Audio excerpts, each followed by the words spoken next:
watching KTVI St. Louis. Live, local, late breaking. Fox 2 News at 6 continues.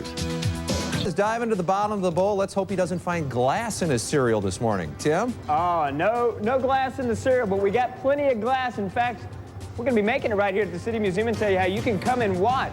We'll have that coming up right here on Fox 2 News in the morning. You ever seen that done? They have that long tube and they blow through it. Kids love watching that. No, it's cool. Kids of my age, yeah. It's cool stuff, that's for sure. All right, guys.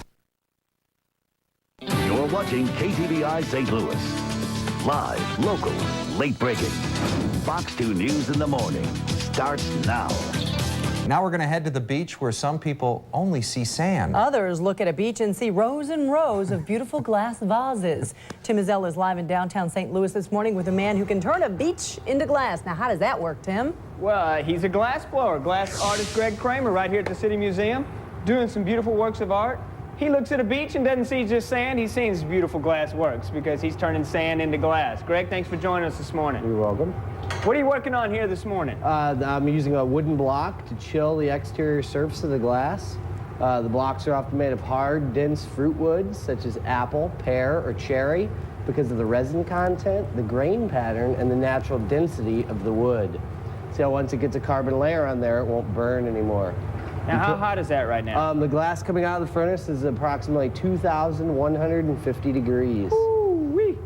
The glory hole that I'll be reheating in is actually hotter than that. It sits about 300 degrees Fahrenheit hotter. And this would be the reheating furnace. And how hot is that again? It's approximately 2,500 degrees Fahrenheit. Wow. You'd need suntan lotion or sunscreen if you're around that. Suntan lotion. Yeah. You don't want to get too close to that. I think I got SB6 on right now. Yeah, SB6. I'm going 30. Worried about my face. Now, how long have you been doing this? Probably 4 or 5 years. 4 or 5 years. So you reheat it and then you're able to shape it a little bit better? Then it'll become molten again, such as a liquid, and I'll be able to make it any shape that I'd like. What shape are you feeling like today? I don't know. We'll probably make a bottle or a bowl shape. If we wanted to make it long, if we didn't like this, we could just pull it. We can cut it with the shears. You can make a fish. We can make a cactus. You can really make any shape that you want. This is a solid object right now. We can grab it with the diamond shears. And we can just pull it back around and stick it right on there. So really, you can, the only shape that you can't make is limited by your imagination. Awesome. You can stick it right back on there. Well, you're going to be doing some special projects all weekend long for the 30th anniversary of the Glass Artist Society. Come by and check him out Saturday and Sunday right here at the City Museum. He's got shows going on throughout the day, and you can check him out. He does some beautiful stuff, and I hear he is one of the most informative glass artists you'll ever meet. He'll tell you everything you want to know about the art of glass blowing, and coming up a little bit later, we'll show you what he creates for us special right here this morning. I think he's got breakfast for us. Ooh. He's the next best thing next to Chihuly. Remember him, Tim? Oh, yeah. Very famous. All right, thanks, Timmy. That's interesting looking stuff. Cool. Which are the favorites in your household? Do you prefer frosted cereal or frosted glass? Well, Tim Ezell is eating one of the two this morning as he dives to the bottom of the bowl.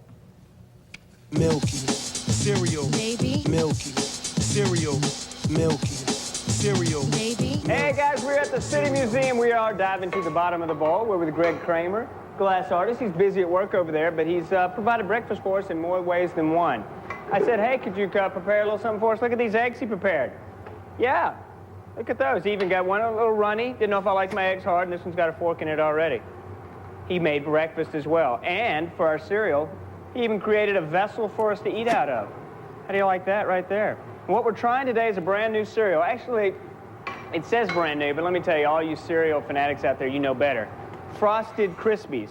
Now, you remember they tried them for a little while there, and then they kind of pulled them. It's kind of like a test deal. Now they're back full. So it's new in the sense that it's on your shelf regularly, but it's not new like it's never been around before. Yeah, try to put one over on me. Well, I'm trying it right here, and Greg has a bowl over by him. He's busy at work, but I do have a special bowl. Look at these beautiful bowls we got over. You got some over there, Greg. Go ahead and taste that cereal when you get a chance. I know you're busy. If I need to feed you, I will. Oh, I'm spilling here. 4 spoons is the highest rating.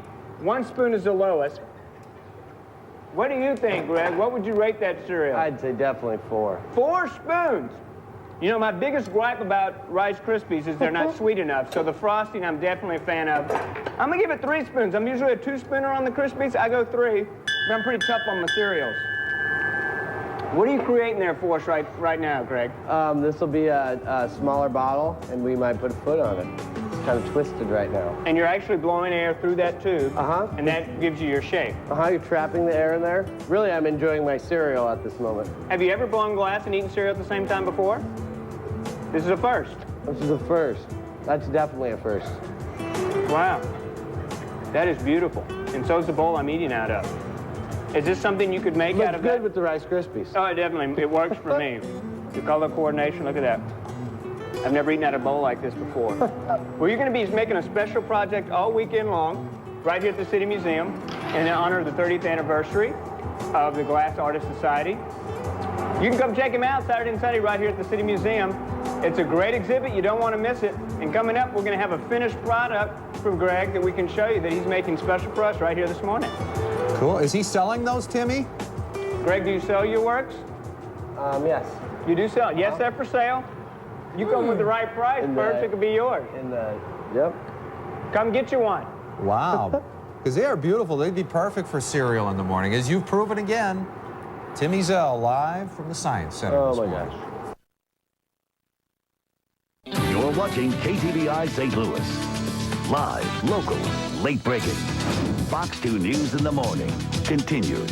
All right, St. Louis summers can get really hot. Sometimes we get into the upper 90s, even the lower 100 degrees. That's considered hot around here. Yeah, but how about 2,300 degrees? Are you ready for that this morning? Nope. That is the temperature where Tim Ezell is at the City Museum, but he's managing to stay pretty cool. Tim, you look, oh, you're almost cold, huh? I'm just a cool customer, man. I'm from the South. 2,300 degrees, man. Pshaw, right? Well, I'm staying away from the 2,300 degrees plus. That's over in the glory hole there, where Greg Kramer, glass artist, is working right now. And I told you before, went right at the top of the 8. He was working with some raw glass, and now look where he is already. And Greg, I guess you're about to do the opening up here. I'm gonna open it wider. We could stop at any one of these forms that we want for a finished product. We're gonna go ahead and open this into a larger bowl. And that's still pretty hot. It's very, very hot. It's close to 2,000 degrees. Yeah, that's hot. It's moving. It's definitely a liquid. And I'll go ahead and flash. Wow. Now, you've added the colors a little bit earlier. We showed those a little bit earlier. I put the blue and the white on before I blew the bubble out. Uh-oh, we're opening Open the doors up a little bit so I don't touch them. Yeah, It's about the consistency of saran wrap right now, so if I were to touch the door by accident, it would just stick to the door and I'd have to start all over again. That would not be good. And this is usually like a 3-person job, and you do this all by yourself, which is pretty I incredible. am doing it by myself today. Unbelievable.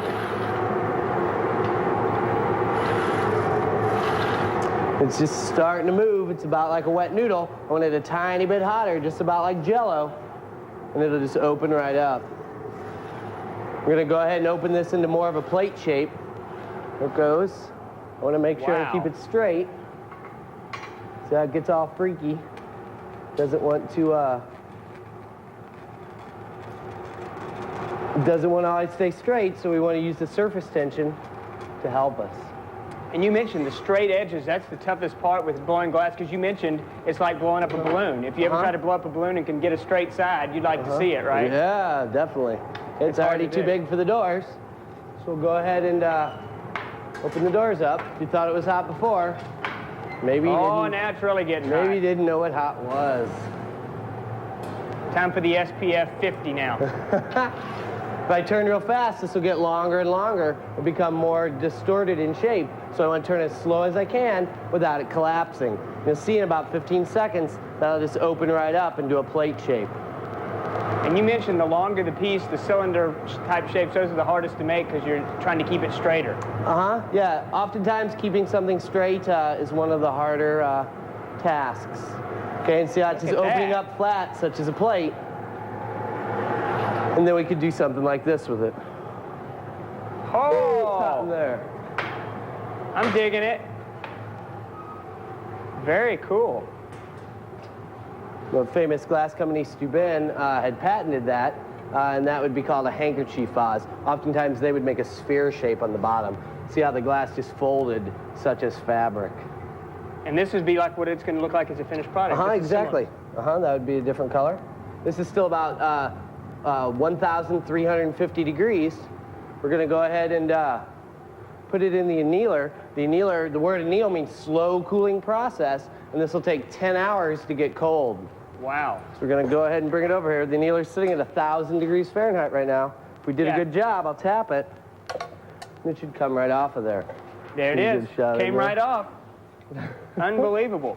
Well, if you'd like to see him at work, the place to be is City Museum, and especially this weekend, he's making a special piece for the 30th anniversary of the Glass Artist Society. Come check him out Saturday and Sunday. Beautiful work, such as the one I'm holding, he'll be creating all by himself. A three-man job. Ha! Pisha, not for Greg Kramer. He can do it all by himself, and he's doing it right here at City Museum, guys. And this is just one of those beautiful pieces. It's even got texture and everything. You can't feel it. Just put your hand, see? You can see it. Timmy, you know what that looks like? What does that look like? That looks like one of the sun hats that you have in your wardrobe at home, if you flip it over. Yeah, it could be like one of my sun hats, sure. Yeah. Beautiful. You wouldn't want to run into anything with that one on. Because Then you'd be a real cut-up. Boy, he's exactly impressive. right. Yeah. What an impressive artist. He is very Thanks a lot, talented. Timmy. Thanks.